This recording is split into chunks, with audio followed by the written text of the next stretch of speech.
아니, 이게 무슨 냄새야? 어머 언니, 여기 좀 봐.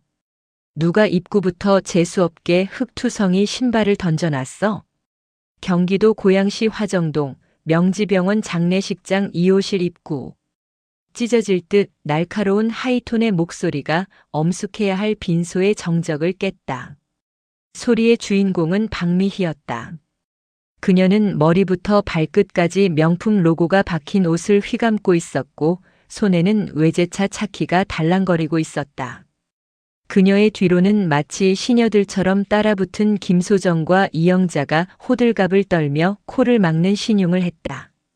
어머 세상에. 미희 언니, 이거 등산화 아니에요? 밑창에 진흙 낀 것 좀 봐. 어느 동네 등산 동호회에서 단체로 육개장 얻어먹으러 왔나 봐요. 김소정이 박미희의 비위를 맞추며 눈을 흘겼다. 이호실은 오늘 막 차려진 김철수 상사의 빈소였다. 평생을 군에 몸바친 부사관의 마지막 가는 길치고는 조문객이 적어 썰렁한 기운마저 감돌고 있었다. 박미희는 뾰족한 에나멜 구두 앞코로 현관 구석에 가지런히 놓여있던 낡은 등산화를 툭 걷어찼다. 흙이 묻은 낡은 신발은 힘없이 나뒹굴며 우산꽂이 옆 구석진 곳으로 처박혔다. 이봐요. 여기 관리하는 사람 없어? 우리 그이가 오늘 내일 진급 발표 나는데 입구부터 이런 게 있으면 부정 탄다고. 당장 안 치워? 그녀의 서슬 퍼런 고함 소리에 신발장 정리를 하던 중년의 여성이 몸을 일으켰다. 전명숙이었다. 그녀는 화장기 없는 까무잡잡한 얼굴에 소매가 다른 검은 정장 재킷을 입고 있었다. 염색을 하지 않아 희끗희끗한 단발머리는 질끈 동여맨 상태였다. 누가 봐도 시골에서 농사짓다 보고 소식을 듣고 급하게 달려온 촌부의 모습이었다. 전명숙은 말없이 굴러간 자신의 신발을 바라보았다. 그 신발은 단순한 등산화가 아니었다. 30년 전 강원도 철책선 근무 시절부터 자신의 발을 지켜준 수십 번 밑창을 갈아 끼운 전술화였다. 하지만 박미희의 눈에는 그저 격 떨어지는 쓰레기로 보일 뿐이었다. 아줌마, 귀 먹었어? 이거 치우라고. 박미희가 전명숙을 향해 삿대질을 했다. 전명숙은 묵묵히 걸어가 구석에 처박힌 신발을 주워들었다. 그리고 품에서 손수건을 꺼내 흙이 묻은 신발코를 정성스럽게 닦았다. 그녀의 눈빛이 잠시 서늘하게 빛났으나 이내 평온을 되찾았다. 조문객 신발입니다. 귀한 분들 오시는 길 방해되지 않게 잘 정리해 두겠습니다. 전명숙의 목소리는 낮고 차분했다. 하지만 그 차분함이 박미희의 심기를 더 건드렸다. 굽실거리지 않는 태도가 마음에 들지 않았기 때문이다. 참 나 말투하고는. 언니 놔둬요. 딱 보니까 김 상사님 고향 친척인가 본데 촌사람들이 뭘 알겠어요. 그보다 우리 그이 구두나 좋은 자리에 올려놔요. 밟히면 큰일 나니까. 이영자가 박미희의 팔짱을 끼며 비위를 맞췄다. 박미희는 콧방귀를 뀌며 자신의 남편이 신을 아직 도착하지도 않은 최고급 수제화가 놓일 자리를 마련하기 위해 전명숙의 신발을 아예 신발장 밖 화장실 앞 복도로 던져버렸다. 거기 둬. 냄새 옮으니까. 전명숙은 복도 차가운 타일 위에 덩그러니 놓인 자신의 분신과도 같은 신발을 물끄러미 바라보았다. 김 상사, 자네 가는 길에 불청객들이 너무 시끄럽네. 미안하네. 그녀는 속으로 김 상사에게 사과하며 다시 묵묵히 신발장 앞으로 돌아와 헝클어진 슬리퍼들을 정리하기 시작했다. 그 뒷모습을 보며 박미희와 친구들은 깔깔거리며 빈소 안으로 들어갔다. 그들은 꿈에도 몰랐다. 방금 자신들이 걷어찬 그 신발이 내일 자신들의 남편을 무릎 꿇리게 될 별들의 발이었다는 것을. 빈소 안은 화려한 화환들로 채워지고 있었다.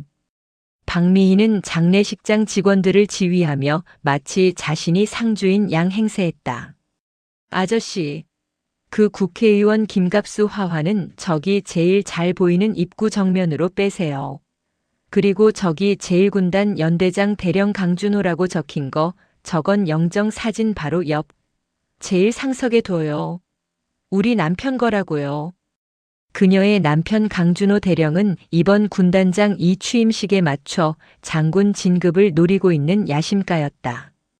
박미희에게 이번 장례식은 추모의 자리가 아니라 남편의 세를 과시하고 인맥을 관리하는 비즈니스 현장이었다. 언니, 근데 저건 뭐예요? 되게 볼품없네. 김소정이 영정 사진 바로 오른편 가장 중요한 자리에 놓인 작은 꽃바구니를 가리켰다. 사람 키만 한 3단 화환들 사이에 놓인 그 바구니는 초라하기 짝이 없었다. 리본도 없이 그저 하얀 봉투에 붓글씨로 전명숙 세 글자만 적혀 있을 뿐이었다. 전명숙? 누구야? 김상사 빚쟁이인가? 박미희가 인상을 찌푸리며 바구니 앞으로 다가갔다. 자세히 보니 꽃의 상태가 예사롭지 않았다. 시중에서 흔히 보는 국화가 아니라 꽃잎이 풍성하고 은은한 향이 진동하는 최고급 백국이었다. 하지만 박미희의 눈에 브랜드와 직함이 없는 물건은 그저 쓰레기일 뿐이었다. 아니, 상주님, 정신이 있는 거예요, 없는 거예요? 박미희가 상복을 입고 슬픔에 잠겨 있는 김상사의 부인을 향해 쏘아붙였다. 김상사의 부인은 남편의 갑작스러운 죽음에 경황이 없어 눈물만 훔치고 있었다. 네, 무슨 말씀이신지. 저런 족보도 없는 바구니를 상석에 두면 어떡해요? 곧 군단장님이 오실지도 모른다니까요. 새로 오시는 군단장님이 얼마나 깐깐한 분인지 아세요? 이런 격 떨어지는 거 보면 우리 남편까지 도매금으로 욕먹는다고요. 박미희는 대답도 듣지 않고 직접 꽃바구니를 들어 올렸다. 이건 저기 구석 에어컨 뒤로 치워요. 안 보이게. 그때였다. 부엌 쪽에서 쟁반에 수육을 담아 나오던 전명숙이 그 광경을 목격했다.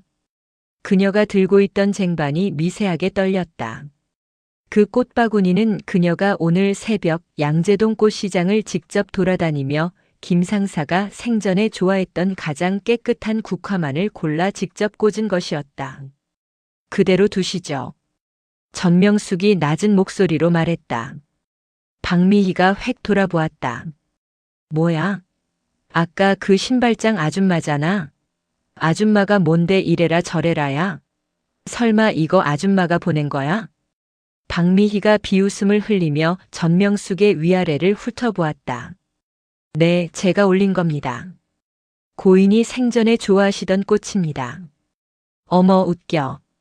주제 파악 좀 하세요. 여기는 별들이 오가는 자리예요. 동네 개모임인 줄 아세요?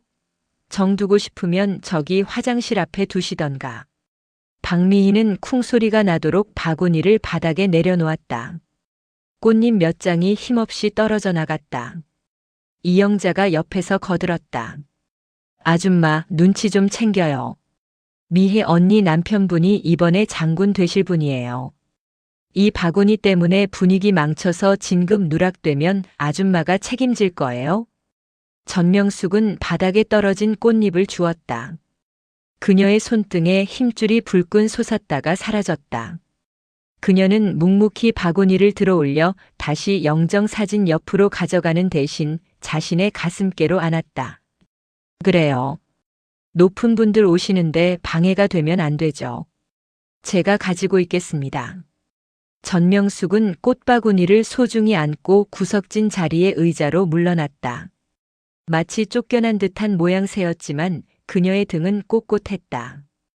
박미희는 승리감에 도취되어 콧노래를 흥얼거렸다. 봤지? 밟을 때 확실히 밟아놔야 기어오르질 않는다니까.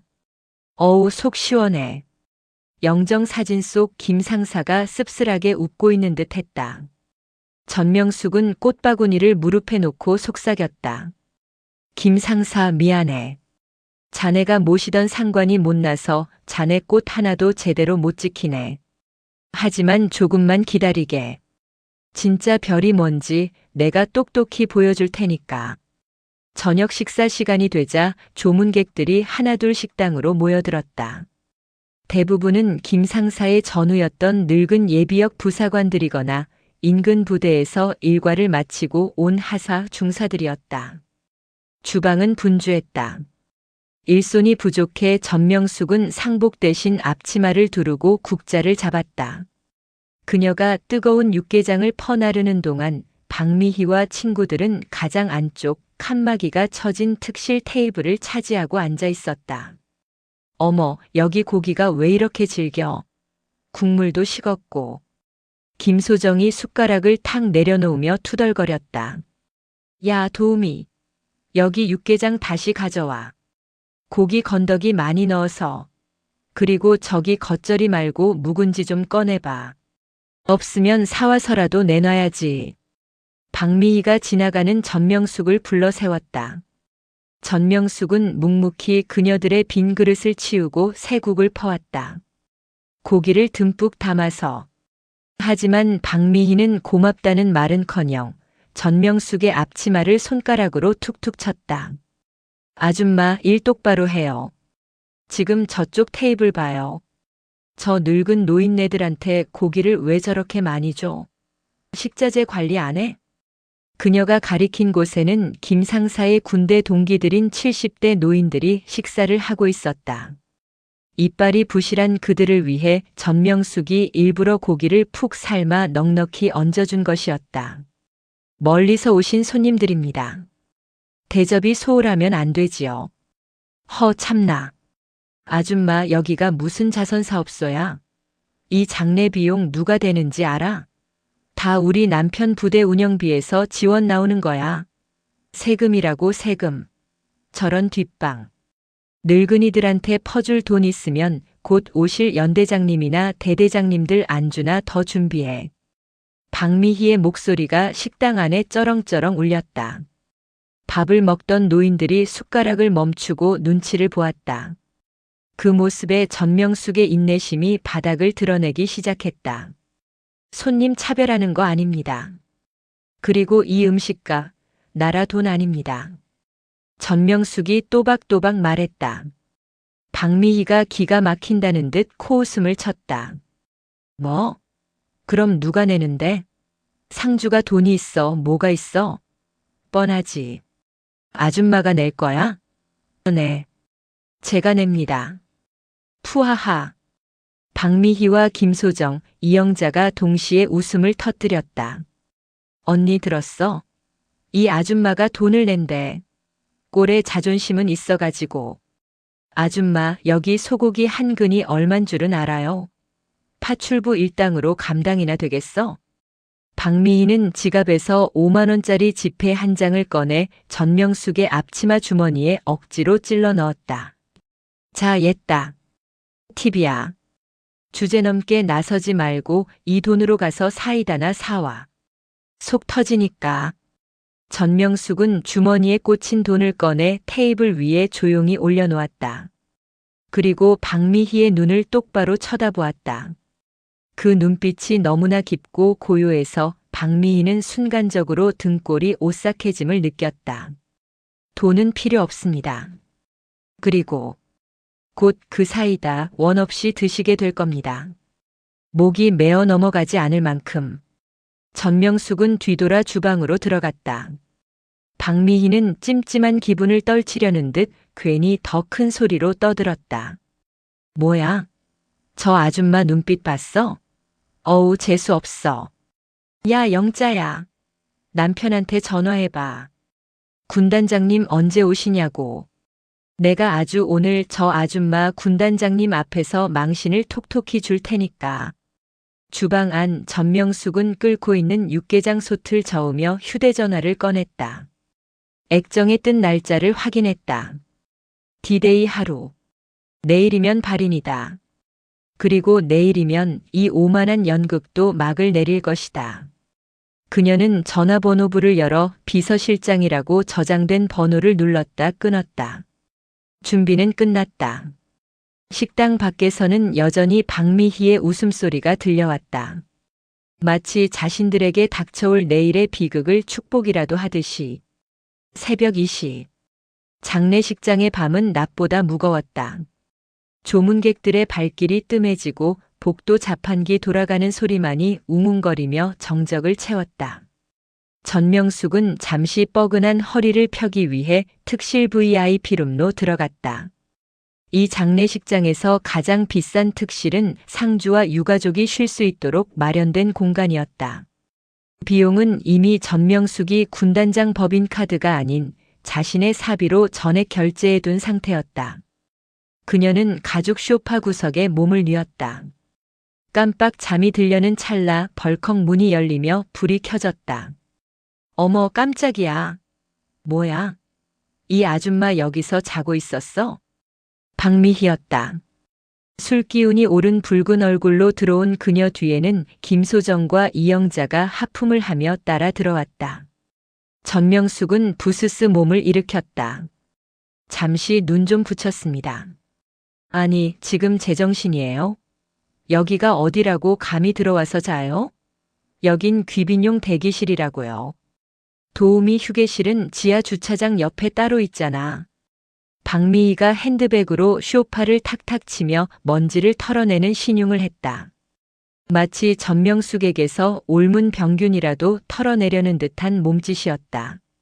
상주님께 허락받았습니다. 너무 피곤해서. 상주? 아, 그 힘없는 과부. 그 여자가 허락하면 다 되는 줄 알아? 내일 아침 일찍 우리 그이 부대 사단장님 사모님이 들르실지도 모른다고. 그분 오셨을 때 여기서 차 한 잔 대접해야 하는데 아줌마가 흘린 개기름 냄새 나면 책임질 거야? 이영자가 거들었다. 맞아요. 사단장님 사모님은 냄새에 민감하셔. 아까 주방에서 육개장 푸던 옷 입고 여기 누우면 어떡해? 어우, 짠내. 전명숙은 기가 찼다. 사단장 사모라면 내일 자신에게 90도로 허리를 굽혀야 할 부하의 아내였다. 하지만 지금 자신의 신분을 밝히는 건 김 상사의 마지막 가는 길을 소란스럽게 만들 뿐이었다. 그녀는 묵묵히 재킷을 챙겨 입었다. 알겠습니다.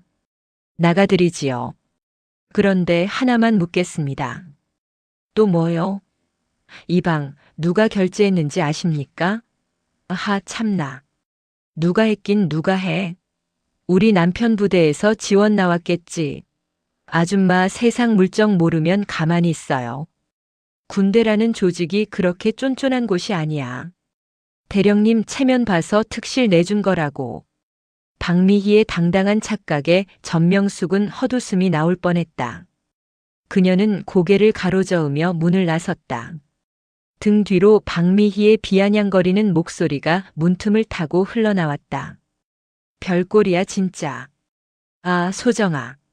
거기 에어컨 좀 세게 틀어. 노인네 냄새 빠지게. 그리고 내일 아침에 꽃집 전화해서 호접난 화분 하나 비싼 걸로 가져오라 그래. 군단장님 오시면 테이블에 놔야 하니까. 전명숙은 복도 의자에 앉아 자판기 커피를 뽑았다. 종이컵에서 피어오르는 김을 바라보며 중얼거렸다. 호접난이라. 나는 들꽃을 더 좋아하는데 자네 부하들은 참 쓸데없는데 돈을 쓰는군. 다음 날 점심. 장례식장 식당은 다시 붐비기 시작했다. 이날은 인근 부대에서 점심시간을 이용해 단체 조문을 온 간부들이 많았다. 식당 안은 군복을 입은 군인들과 검은 양복을 입은 조문객들로 북적였다. 박미희와 장미회장교 부인 모임 회원들은 식당 입구에서부터 완장을 찬 듯 행동했다. 그녀들은 입구에 서서 들어오는 군인들의 계급장을 훑어보고 자리를 안내했다. 어머, 대위님 오셨어요? 저쪽 창가 넓은 자리로 가세요. 반찬 부족하면 말씀하시고요. 저기 하사들은 저쪽 구석 기둥 뒤로 가요. 거기가 조용하고 좋잖아. 철저한 계급에 따른 자리 배치였다. 전명숙은 주방에서 갓 지은 밥을 퍼담으며 그 꼴을 지켜보고 있었다. 그때 식당 한켠에서 소란이 일었다. 김 상사의 군대 동기들인 70대 노인 예비역들이었다. 그들은 낡은 군모를 식탁 위에 올려두고 소주잔을 기울이고 있었다. 어이, 여기 김치 좀 더 줘. 고기도 다 떨어졌는데 좀 채워주고. 한 노인이 소리치자 박미희가 찡그린 얼굴로 다가갔다. 아버님, 목소리 좀 낮추세요. 여기 다른 귀한 손님들도 계시잖아요. 그리고 고기는 아까 드렸잖아요. 지금 식자재가 부족해서 리필 안 돼요. 노인이 얼굴을 붉히며 말했다. 아니, 무슨 소리야? 저쪽 장교들 테이블에는 수육이 산더미처럼 쌓여 있던데 우리는 먹다 남은 찌꺼기 주더니 리필도 안 된다고. 어머, 말씀 참 섭섭하게 하시네. 그분들은 현역 간부님들이시잖아요. 나라 지키느라 고생하시는데 당연히 더 챙겨드려야죠. 아버님들은 이제 은퇴하셨으니까 적당히 드시고 가시는 게 도와주는 거라니까요.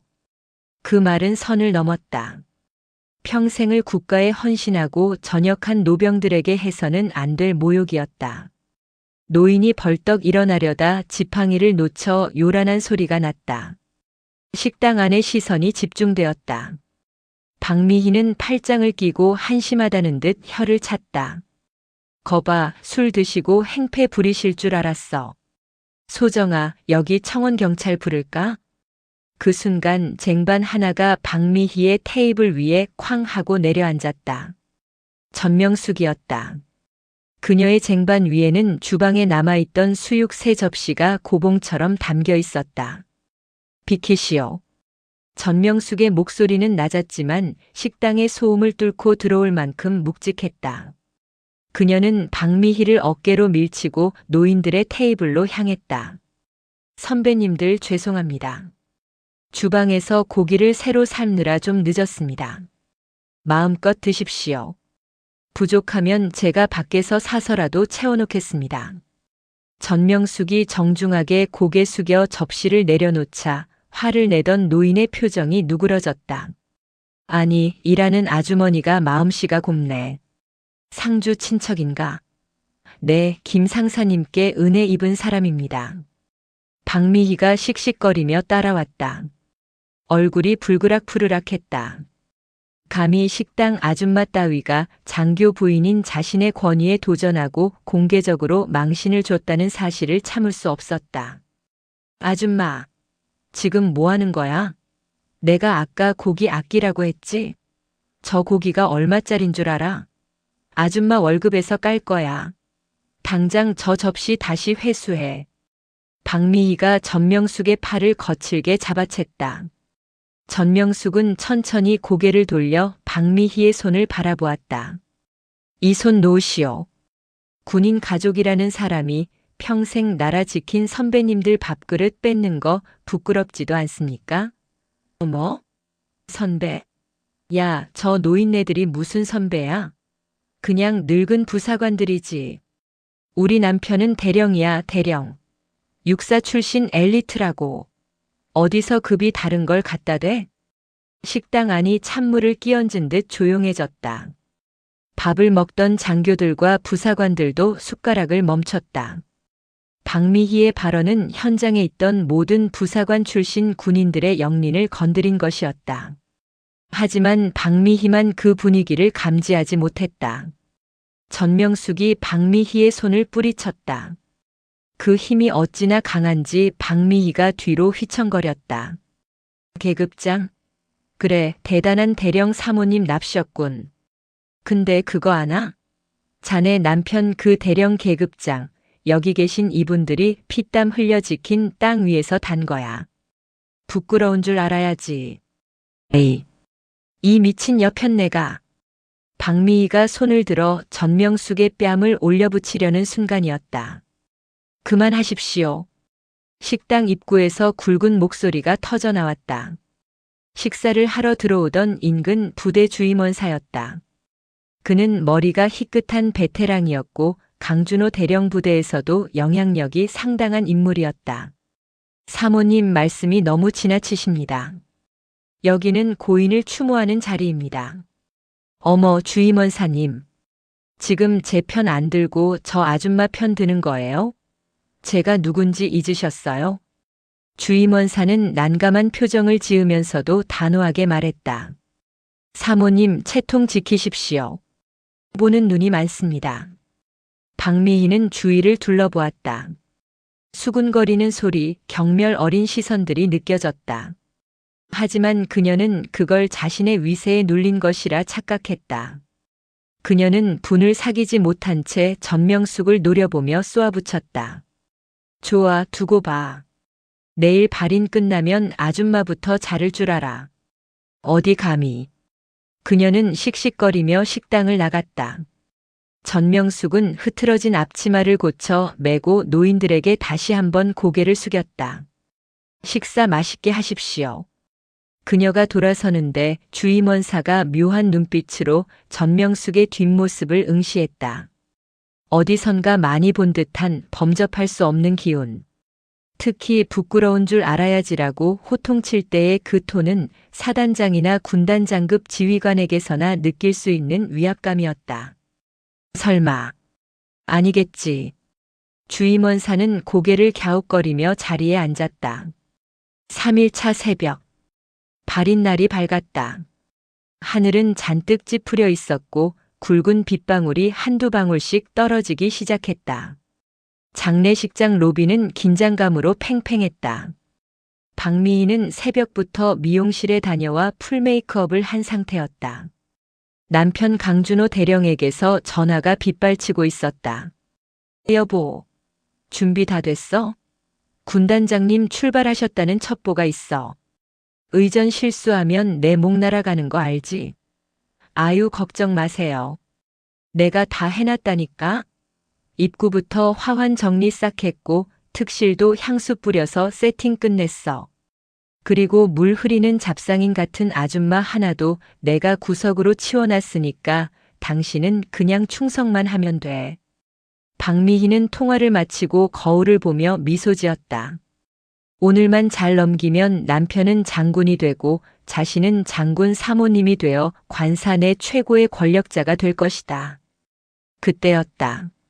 장례식장 입구로 검은색 승합차 한 대가 미끄러지듯 들어왔다.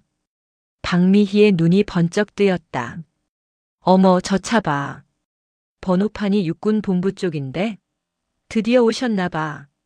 그녀는 친구들을 불러 모아 입구로 달려나갔다. 문이 열리고 정복을 입은 군인이 내렸다. 하지만 내린 사람은 군단장이 아니었다. 군단장의 전속부관인 김대위였다. 그는 손에 무언가를 소중히 들고 있었다. 박미희가 아른 체를 하며 다가갔다.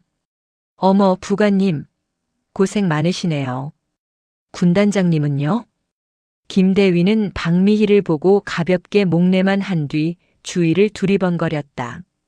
아, 저는 선발대로 먼저 왔습니다.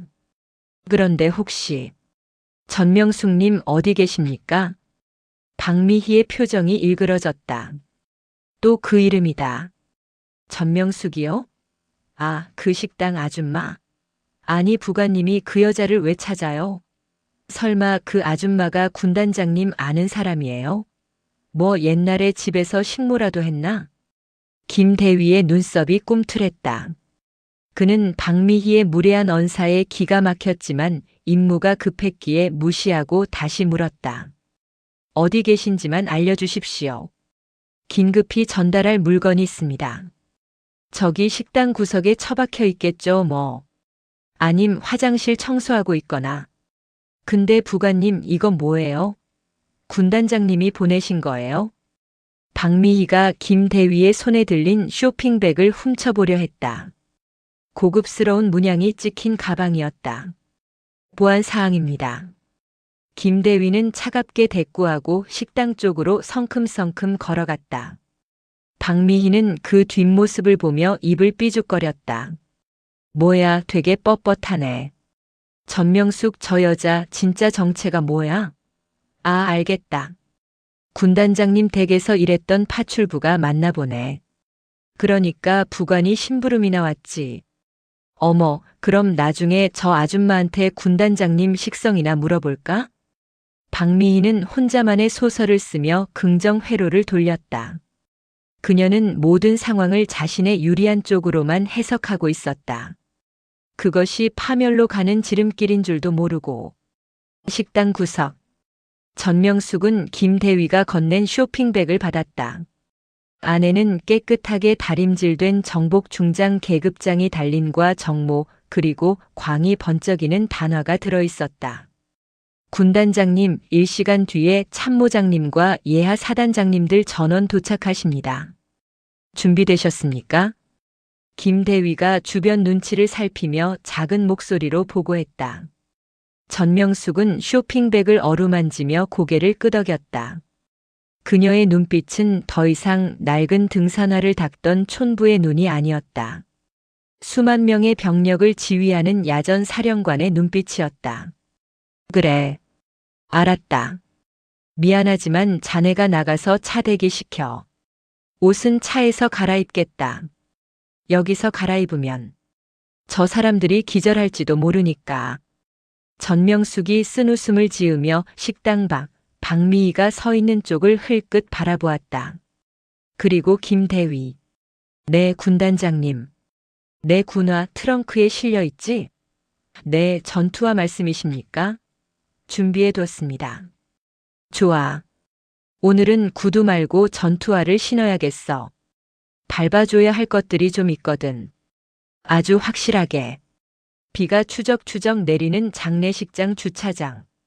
검은색 우산들이 묘비처럼 늘어선 가운데 고급 세단 한 대가 무릉덩이를 튀기며 급하게 멈춰 섰다. 운전병이 내려 뒷문을 열기도 전에 문이 거칠게 열리며 강준호 대령이 튀어나왔다. 그는 육군사관학교 출신의 엘리트였지만 오늘은 도망자처럼 안색이 창백했다. 정복 상의의 단추가 제대로 채워졌는지 확인할 새도 없이 그는 마중 나온 부하 장교들에게 고함부터 질렀다. 야, 의전 과장. 헌병대 배치는 끝났어? 주차 공간 확보했냐고. 군단장님 차 들어오시는데 막히면 너희들 다 영창이야. 그의 목소리는 갈라져 있었다. 이번 군단장 이 취임식과 맞물린 장군 진급 심사. 강준호 대령에게 이번 장례식은 단순한 조문이 아니었다. 자신의 별이 달리느냐 아니면 옷을 벗느냐가 걸린 절체절명의 작전 지역이었다. 여보. 그때 로비 입구에서 화려한 투피스 정장을 입은 박미희가 손을 흔들며 달려왔다. 그녀의 뒤로는 김소정과 이영자가 마치 호위무사처럼 따라붙었다. 박미희는 남편의 사색이 된 얼굴은 보지 못한 채 자신의 공을 자랑하고 싶어 입이 근질거렸다. 당신 이제 와? 내가 얼마나 기다렸는데. 걱정 마. 안 그래도 당신 오기 전에 내가 싹 정리해놨어. 강준호가 넥타이를 고쳐 매며 신경질적으로 물었다. 정리? 뭘 정리해? 빈소 상황은 어때? 김 상사 유족들은? 혹시 군단장님 먼저 다녀가신 건 아니지? 아우, 군단장님은 아직 코빼기도 안 보였어. 그리고 빈소? 말도 마. 웬 거지 같은 아줌마 하나가 상주 노릇하겠다고 설치길래 내가 딱 처리했지. 강준호의 걸음이 딱 멈췄다. 거지 같은 아줌마? 그게 무슨 소리야? 아니, 있잖아. 김 상사 고향 친척이라나 뭐라나. 등산화에 흙 잔뜩 묻혀서 들어와서는 자기가 무슨 주인인 양 설치는 거야. 꽃바구니도 싸구려 갖다 놓고 식당에서도 감놔라 배놔라 하길래 내가 본때를 보여줬지. 당신 체면 생각해서 아예 눈에 안 띄게 구석으로 쫓아버렸어. 잘했지? 박미희는 칭찬을 바라는 강아지처럼 눈을 반짝였다. 하지만 강준호는 건성으로 고개를 끄덕였다.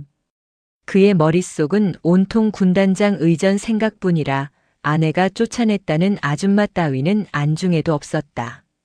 그래. 잘했어. 쓸데없는 잡상인들 꼬이면 안 되지.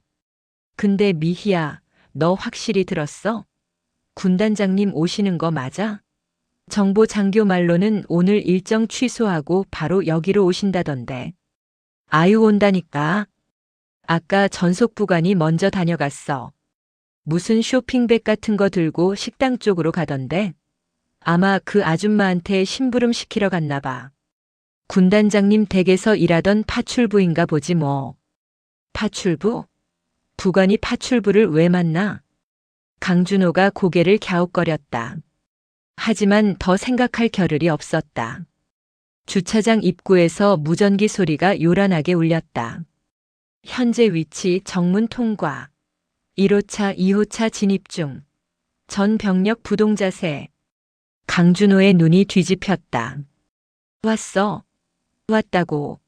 야, 미희야, 너 빨리 가서 거울 보고 와. 그리고 소정이나 영자도 입 조심하라고 해. 군단장님 성격이 불같으시대. 실수하면 끝장이야. 강준호는 아내를 로비 안으로 밀어넣고 자신은 빗속으로 뛰어들어갔다. 도열에 있는 부하 장교들 맨 앞에 서서 그는 빗물에 젖어가는 정복을 신경 쓸 겨를도 없이 각을 잡았다. 박미희는 로비 유리문 안쪽에서 그 모습을 흐뭇하게 바라보았다. 어머, 우리 남편 멋진 거 봐. 저각 잡힌 것 좀 보라고. 영자야, 너네 남편은 배가 나와서 저런 폼 안 나오지. 이영자가 입술을 깨물며 억지 웃음을 지었다. 그러게 언니. 형부는 진짜 장군감이다. 근데 저기 들어오는 차들 번호판이 예사롭지가 않은데? 검은색 대형 세단 3대가 미끄러지듯 들어왔다. 번호판에는 붉은색 바탕에 금색 별이 2개, 성판이 선명하게 박혀 있었다. 사단장 소장들의 도착이었다. 박미희는 가슴이 두근거렸다. 드디어 자신이 이 구역의 여왕임을 증명할 시간이 온 것이다. 그녀는 핸드백에서 립스틱을 꺼내 덧바르며 중얼거렸다. 자, 이제 쇼타임이야. 그 촌스러운 아줌마가 보면 기절하겠네. 그녀는 몰랐다. 지금 자신이 기다리는 그 쇼의 주인공이 자신이 밟아버린 등산화의 주인이라는 사실을, 그리고 그 쇼의 장르가 코미디가 아니라 호러라는 것을. 로비 안은 숨막히는 침묵에 휩싸였다. 조금 전까지 시끄럽게 떠들던 박미의 일당도 식당에서 밥을 먹던 조문객들도 모두 하던 일을 멈추고 입구 쪽을 바라보았다. 현관문이 열리고 2명의 중년 남성이 들어섰다. 어깨에는 별 2개가 번쩍였다. 인근 사단을 지휘하는 사단장들이었다. 그 뒤로 참모장, 연대장들이 줄줄이 따랐다. 강준호 대령은 그들 옆에 붙어서서 허리를 90도로 굽히며 안내하고 있었다. 사단장님, 먼 길 오시느라 고생 많으셨습니다. 빈소는 이쪽입니다. 강준호의 목소리는 비굴할 정도로 떨렸다. 하지만 사단장들의 표정은 굳어 있었다. 그들은 빈소로 바로 가지 않고 로비를 두리번거렸다. 마치 누군가를 찾는 듯 했다. 강 대령. 네. 말씀하십시오. 군단장님. 아직 안 오셨나? 한 사단장이 낮게 물었다. 강준호가 재빨리 대답했다. 네. 아직 도착 전이십니다. 제가 주차장부터 완벽하게 통제하고 있습니다. 오시면 바로 모시겠습니다. 사단장이 미간을 찌푸렸다. 이상하군. 전속부관 연락으로는 이미 도착해서 환복 중이라고 했는데. 그때 눈치 없는 박미희가 끼어들었다. 그녀는 사단장들에게 눈도장을 찍고 싶어 안달이 나 있었다. 어머, 사단장님. 오셨어요? 저강 대령처 박미희입니다. 박미희가 배꼽 인사를 하며 앞으로 나섰다. 사단장들이 짐짓 놀란 표정으로 그녀를 바라보았다. 강준호가 당황해서 아내를 말리려 했지만 박미희의 입이 더 빨랐다. 군단장님 찾으시죠? 아직 안 오셨어요. 제가 아까부터 입구 딱 지키고 있었거든요. 개미 새끼 한 마리도 못 들어오게 철저히 관리했다니까요. 사단장이 의아한 듯 물었다. 관리? 무슨 관리를 했다는 건가? 아유, 말도 마세요. 웬 촌티 나는 아줌마 하나가 자꾸 물을 흐려서요. 군단장님 오시는데 격 떨어질까봐 제가 저기 구석 식당으로 치워버렸어요. 혹시 군단장님 댁에서 일하는 사람인가 해서 부관님한테 물어보려다 말았는데. 순간 사단장의 눈빛이 매섭게 변했다. 촌티 나는 아줌마? 네, 등산화 신고 와서는 막 설치길래 강 대령. 사단장이 강준호를 불렀다. 목소리에 냉기가 뚝뚝 떨어졌다. 자네 처가 지금 무슨 말을 하는 건가? 등산화? 강준호는 등줄기에 식은 땀이 흘렀다. 뭔가 잘못 돌아가고 있었다. 30년 군 생활의 초기 위험 신호를 보내고 있었다. 등산화. 등산화. 전설처럼 내려오는 이야기가 있었다.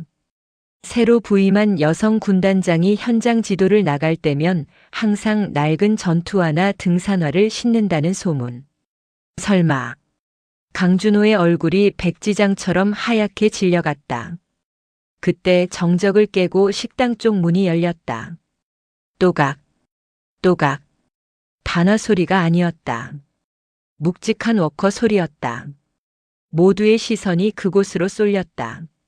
식당 입구 조금 전까지 육개장을 푸던 그 아줌마는 없었다. 대신 빳빳하게 날이 선 어급 정복을 입은 여군이 걸어 나오고 있었다. 가슴에는 화려한 약장이 훈장처럼 달려 있었고 어깨에는 은색 별 3개가 형광등 불빛을 받아 서늘하게 빛나고 있었다. 그녀의 머리는 단정하게 빗어 넘겨 정모 속에 감추어져 있었고 손에는 하얀 예식용 장갑이 들려 있었다. 하지만 발에는 흙이 묻은 낡은 전투화가 신겨져 있었다. 박미희가 입을 딱 벌렸다. 저 아줌마가 왜 저 옷을 입고. 그녀는 상황 파악이 안 돼서 멍하니 중얼거렸다. 하지만 사단장들의 반응은 달랐다. 2명의 사단장이 반사적으로 발을 구르며 복도가 떠나가라 소리쳤다. 부대 차려. 그 고함 소리에 로비에 있던 모든 군인들이 감전된 듯 제자리에서 튀어올라 부동자세를 취했다. 강준호 대령은 다리에 힘이 풀려 휘청거렸지만 본능적으로 손을 눈썹 끝에 가져다 댔다. 충성. 수십 명의 장정들이 외치는 경례 구호가 장례식장 건물을 흔들었다. 그 중심에 전명숙 중장이 서 있었다. 그녀의 표정은 육개장을 풀 때보다 더 차갑고 더 무거웠다. 그녀는 천천히, 아주 천천히 강준호와 박미의 부부 쪽으로 걸어왔다. 박미희는 숨을 쉴 수가 없었다. 눈앞이 핑 돌았다. 저 여자가 내가 팁이라며 5만 원을 찔러줬던 저 식당 아줌마가 우리 남편의 목숨줄을 쥐고 있는 군단장이라고. 세상이 거꾸로 뒤집히는 것 같았다. 충성. 사단장들의 경례 구호가 잦아들었지만 전명숙은 답례를 하지 않았다. 그녀는 뒷짐을 진 채 매서운 눈으로 강준호 대령을 내려다보았다. 강준호의 손끝은 파르르 떨리고 있었고 이마에서는 비 오듯 땀이 쏟아졌다. 강준호 대령. 전명숙의 목소리는 낮았지만 확성기를 댄 것처럼 귓가에 꽂혔다. 강준호가 쥐어짜듯 대답했다. 대령. 호. 자네는 부대 지휘보다 처 교육이 더 시급해 보이는군. 그 한마디는 사형 선고나 다름없었다. 강준호의 다리가 꺾였다. 그는 바닥에 무릎을 꿇으려는 것을 간신히 참으며 거의 울먹이는 목소리로 외쳤다. 죄송합니다. 죽을 죄를 지었습니다. 옆에 서 있던 박미희는 아직도 현실을 부정하고 있었다. 그녀는 떨리는 손으로 남편의 옷자락을 잡았다. 여보. 이게 무슨.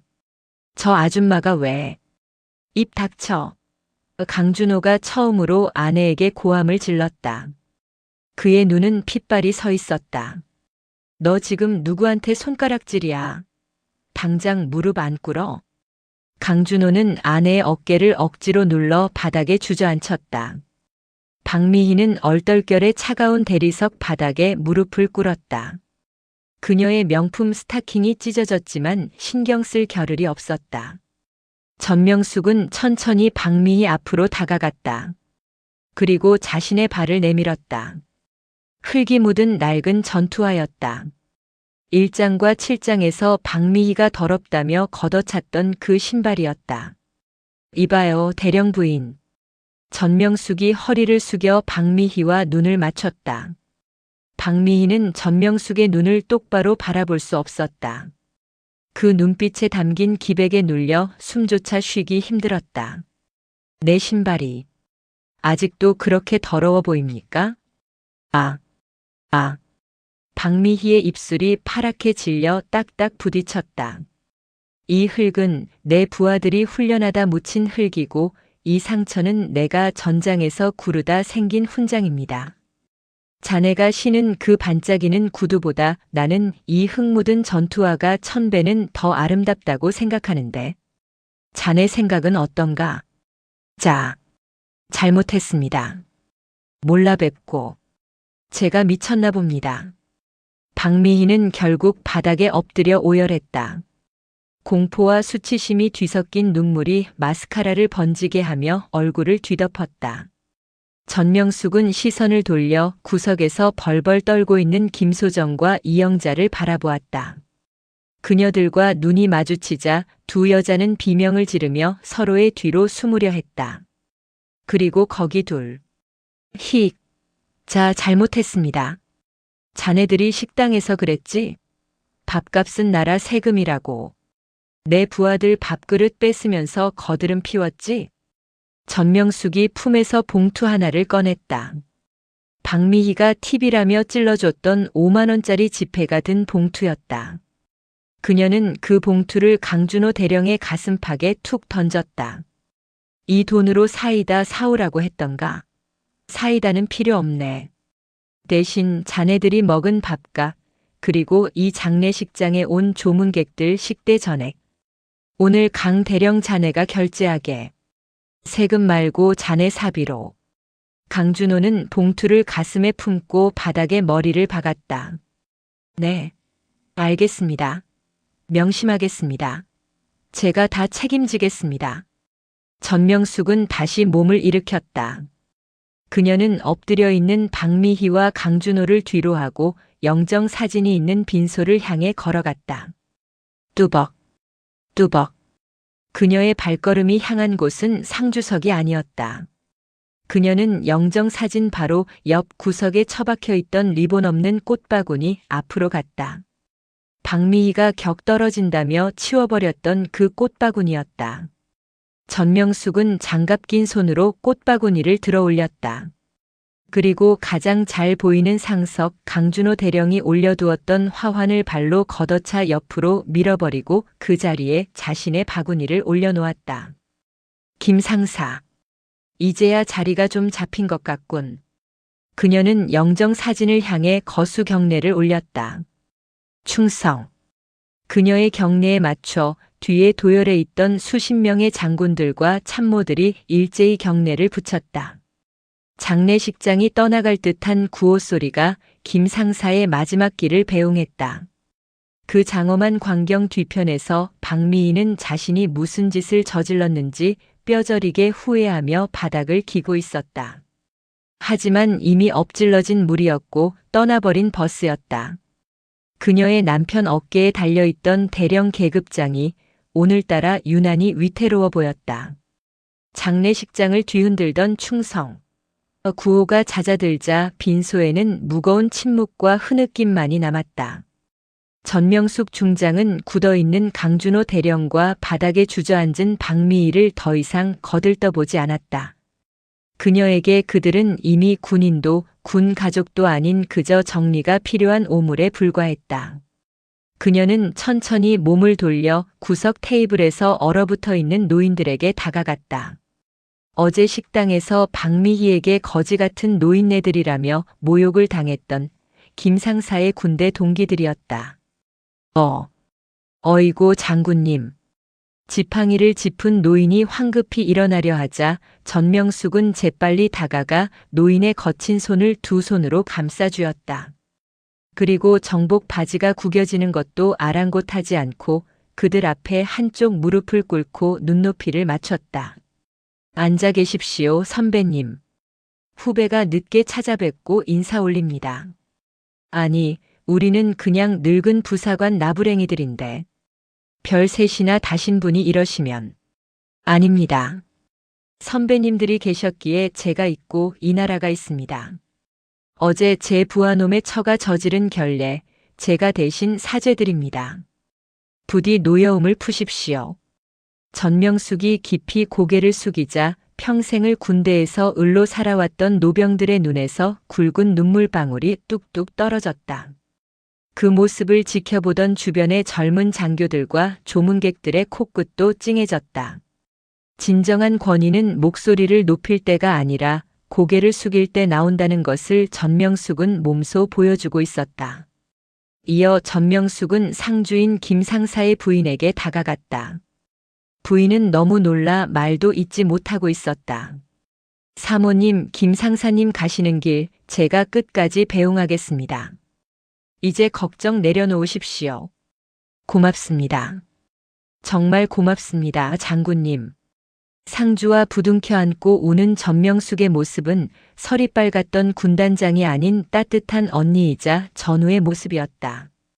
그 시각 장례식장 로비 구석. 강준호 대령은 혼이 나간 사람처럼 벽에 기대서 있었다. 그의 휴대전화가 쉴 새 없이 울려댔다.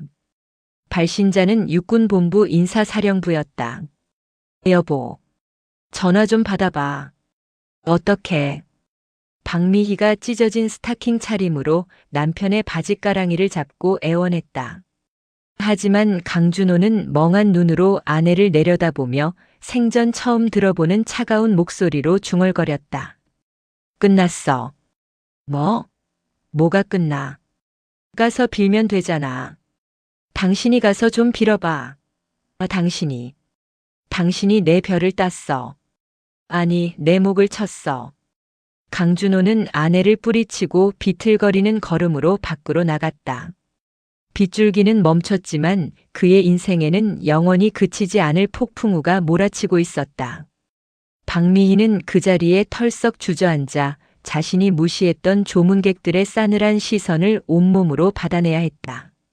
어제 자신이 뱉었던 독설들이 더 날카로운 화살이 되어 돌아오고 있었다.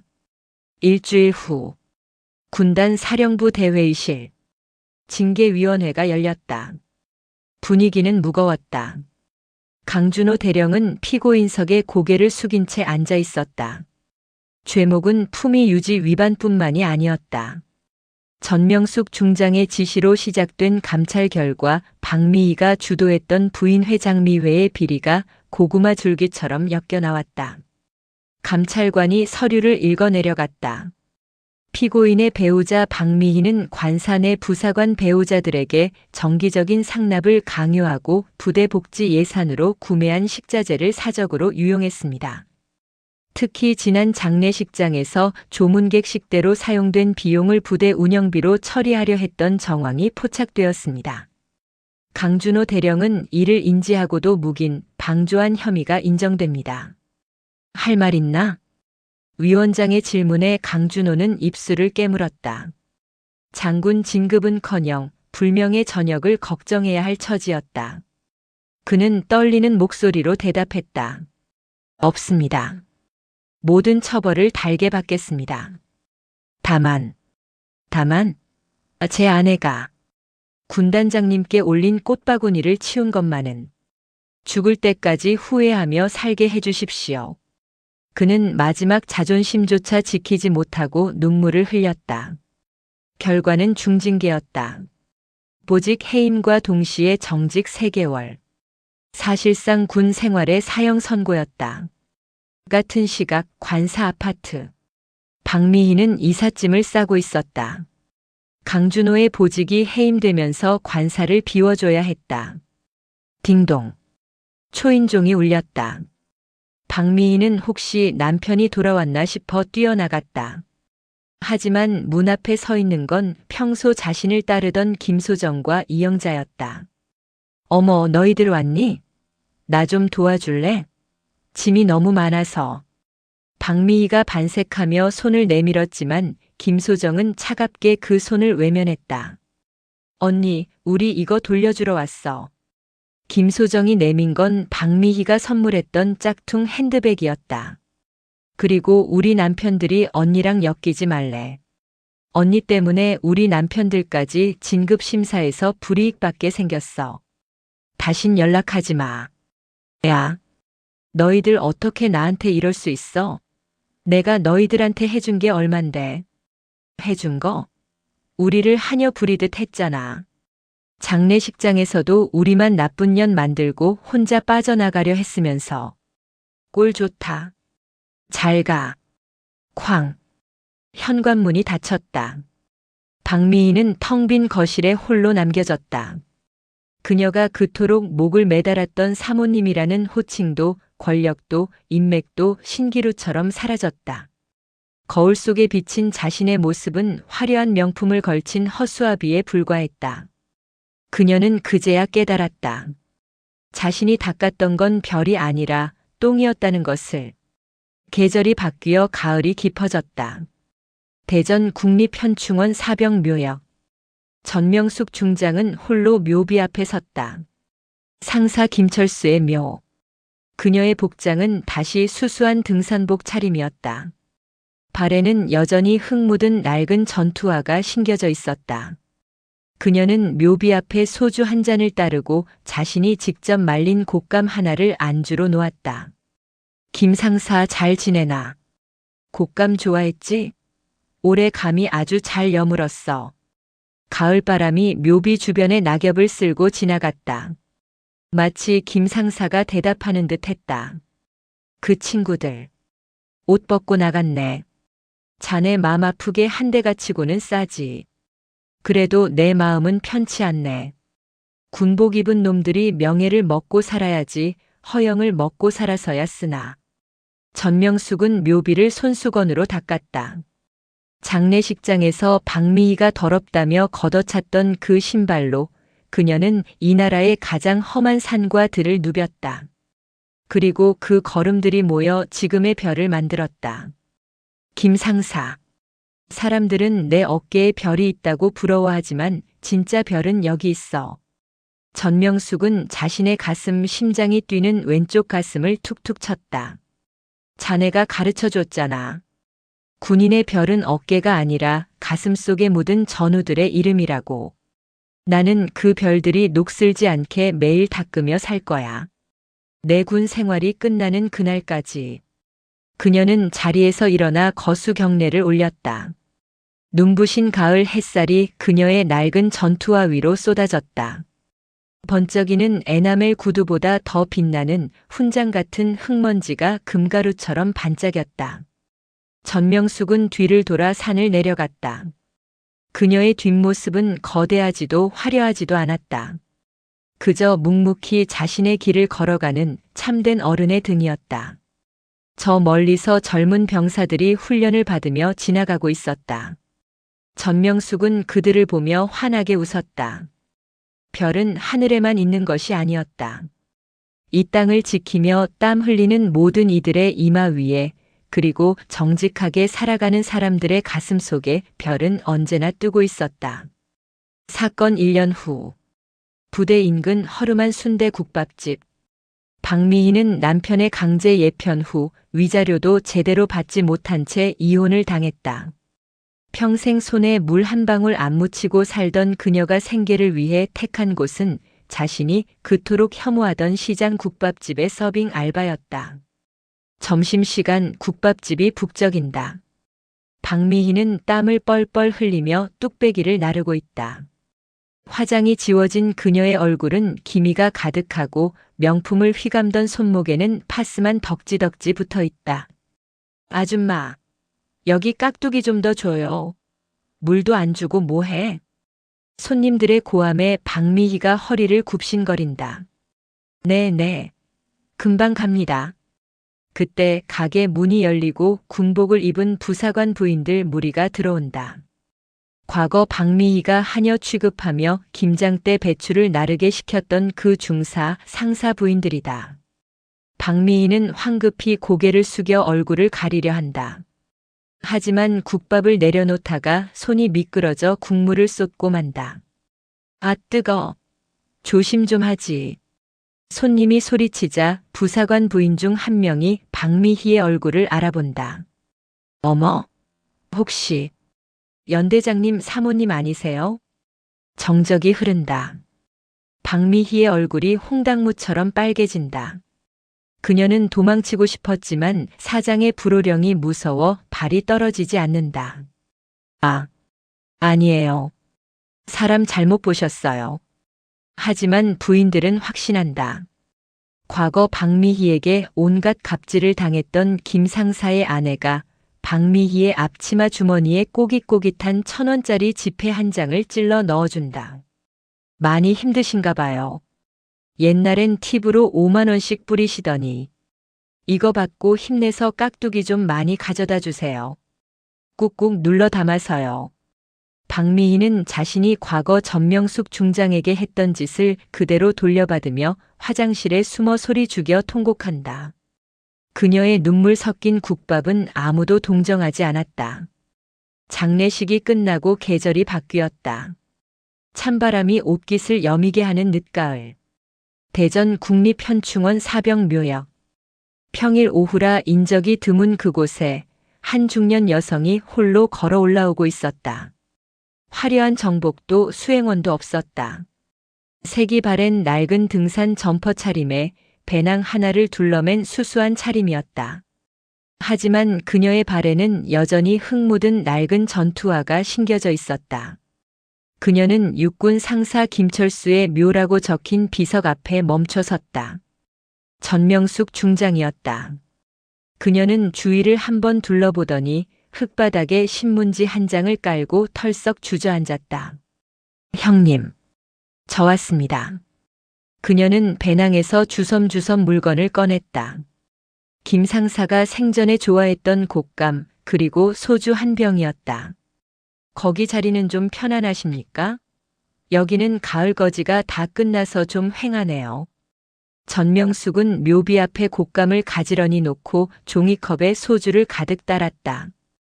그리고 자신의 잔에도 술을 채웠다. 형님, 며칠 전에 강 준장이랑 그 마누라 완전히 정리됐습니다. 강 준장은 불명예 전역했고 그 마누라는 위자료 한 푼 못 받고 쫓겨났답니다.